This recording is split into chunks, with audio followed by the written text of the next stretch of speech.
6 chocs que de nombreux Français découvrent trop tard à la retraite. Un Français sur 5 arrive à la retraite sans avoir strictement rien préparé. Pas d'épargne, pas de stratégie, rien. Ce chiffre, il ne sort pas de nulle part. Il vient d'une étude Yomoni publiée en 2025. Et non, ce n'est même pas le choc le plus grave sur la liste d'aujourd'hui, parce que dans quelques minutes, je vais te révéler le choc numéro 5. Celui que beaucoup de retraités ne voient se venir. Celui qui explique pourquoi des millions de Français repoussent encore leur préparation, alors qu'au fond, ils savent déjà que quelque chose pourrait leur tomber dessus. Et quant au choc numéro 6, celui-là est encore plus silencieux. Il ne fait pas de bruit, il n'apparaît sur aucun relevé de carrière, jusqu'au jour où il tombe directement sur le compte en banque.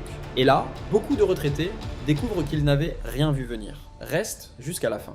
Ces deux derniers points pourraient changer ta façon de voir ta propre retraite, que tu aies 25 ans ou 60 ans. Aujourd'hui, 6 chocs. 6 vérités que de nombreux retraités français découvrent trop tard. Chiffres officiels à l'appui, DRIS, INSEE, CNSA, IFOP, Yomoni, pas invention.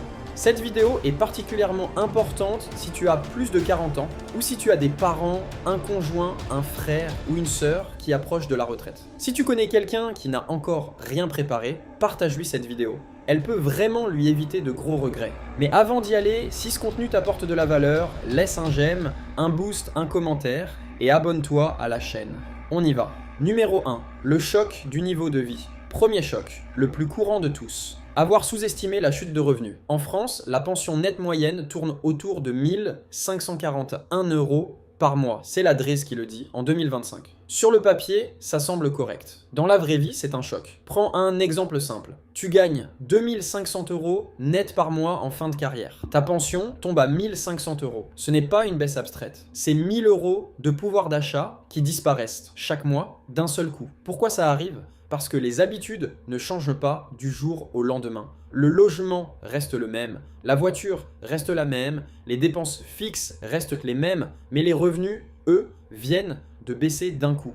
Et le pire, c'est que la majorité des gens s'y prennent trop tard. Selon Yomoni, 43% des Français pensent qu'il faut commencer à s'occuper de sa retraite vers 40 ans. Seulement 11% pensent qu'il faut s'y mettre dès le premier emploi. Résultat, un Français sur 5 reconnaît ne rien avoir préparé ou ne pas savoir par où commencer. 1 sur 5. Qui arrive à la retraite sans filet? Et ceux qui épargnent, ils y consacrent en moyenne 5 à 10% de leur salaire, selon une étude Selexium, soit environ 2136 € par an. Un effort réel, mais souvent démarré trop tard pour vraiment compenser le choc. Et ce choc financier, il n'est que le début. Parce que le deuxième choc, lui, ne se voit pas sur un relevé bancaire. Il se voit dans un escalier. Et il peut littéralement vous faire tomber. Si tu as des parents ou des proches qui n'ont pas encore anticipé ça, envoie-leur cette vidéo. Ça peut leur éviter un vrai choc. Choc numéro 2, la maison qui n'était pas prête. On imagine souvent sa maison comme un cocon pour la retraite. Le même toit, toute une vie. Sauf qu'une maison qui convenait à 45 ans ne convient plus du tout à 75 ans. Un escalier raide, une salle de bain sans appui, un sol qui glisse, une chambre à l'étage, ce sont exactement les pièges qui provoquent les chutes, l'une des premières causes de perte d'autonomie chez les seniors en France. Pour ça, il existe une aide, MaPrime Adapt. Elle peut couvrir jusqu'à 70%, parfois 80% des travaux d'adaptation dans la limite de 22 000 € hors taxe, une aide qui existe, qui fonctionne, mais qui arrive presque toujours trop tard. Selon l'entreprise Acadvavu, spécialisée dans l'aménagement senior, plus de 137 000 logements ont été adaptés en France depuis 2020. Rien qu'en 2024. 37 069 logements supplémentaires, avec en moyenne 5 559 € d'aide par foyer. Des chiffres qui donnent le vertige. Mais le vrai problème n'est pas là. Le vrai problème, c'est quand ces travaux sont réalisés. Dans l'immense majorité des cas, après. Après une chute, après une hospitalisation, après l'alerte, presque jamais avant.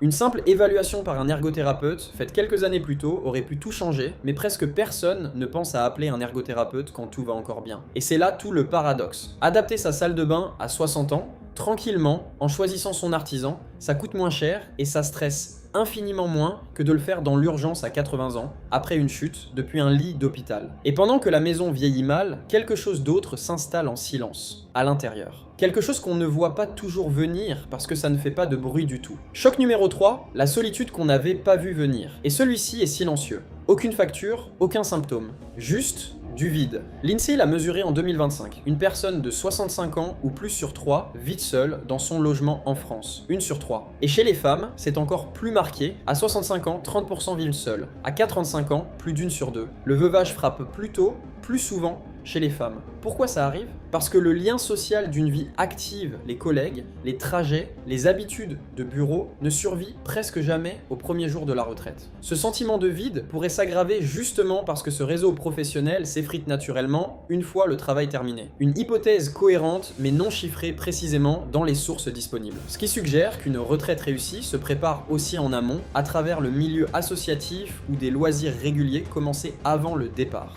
pour éviter ce vide du jour au lendemain. Ce qui par contre est chiffré très précisément. Selon les projections de l'INSEE, la France comptera 700 000 seniors en perte d'autonomie supplémentaire d'ici 2050. 700 000 personnes de plus en situation de fragilité et pour beaucoup, seules chez elles. Préparer sa retraite, ce n'est donc pas juste préparer un compte en banque. C'est aussi préparer les liens, les habitudes, les activités qui vont continuer d'exister quand le rythme professionnel s'arrête d'un coup. Mais s'il y a bien un moment où la solitude et l'argent se percutent de plein fouet, c'est la vérité numéro 4. Et celui-là, il fait vraiment mal au portefeuille. Choc numéro 4, le mur de la dépendance, le plus brutal financièrement. Ne pas avoir anticipé le coût d'une perte d'autonomie. Un chiffre pour comprendre, le prix moyen d'un EHPAD en France, en 2025, c'est environ 2645 € par mois. Et ça, c'est pour le niveau de dépendance le plus léger. Ça grimpe encore au-delà. Rappelle-toi la pension moyenne dont on parlait tout à l'heure, 1541 € net.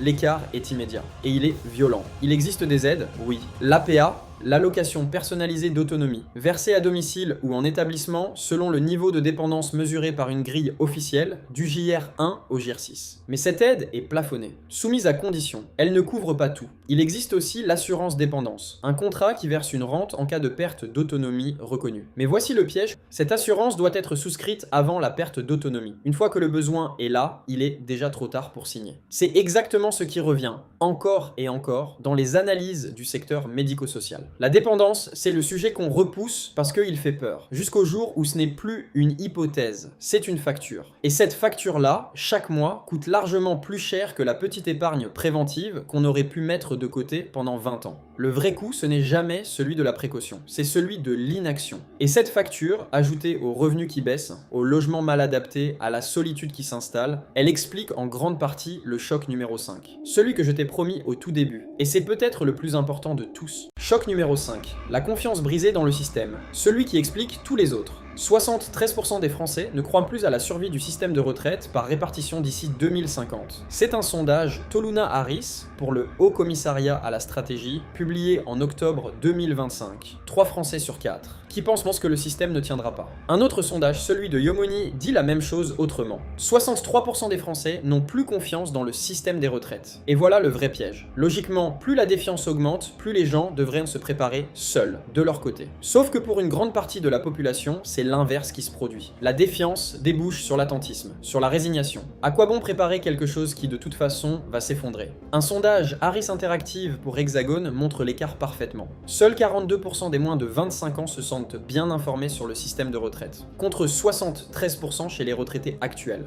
Normal. Pour eux, ce n'est plus une abstraction lointaine, c'est leur quotidien. Mais pour tous les autres, le vrai danger n'est pas seulement financier. C'est le temps perdu entre le moment où l'on comprend l'urgence et le moment où l'on agit enfin. Et s'il y avait un dernier choc financier que presque personne n'anticipe, c'est celui de la mutuelle. Choc numéro 6, la mutuelle qui explose au pire moment. Celui-là, presque personne ne le voit venir parce qu'il ne fait pas de bruit avant de tomber sur le relevé bancaire. Tant que tu es en poste, ton employeur finance une partie de ta mutuelle santé. Elle est mutualisée, elle coûte peu. Le jour où tu pars à la retraite, ce filet disparaît d'un coup. Il faut souscrire un contrat individuel. Et un contrat individuel, ce n'est plus du tout le même monde. Selon l'adresse, dans son panorama de la complémentaire santé, la cotisation moyenne d'un contrat individuel grimpe de 33 € par mois à 20 ans, jusqu'à 146 € par mois à 405 ans. Plus tu avances en âge, plus la note grimpe. Parce que le risque de santé augmente avec toi. Un exemple concret, relevé par une enquête de 60 millions de consommateurs menée auprès de 232 retraités.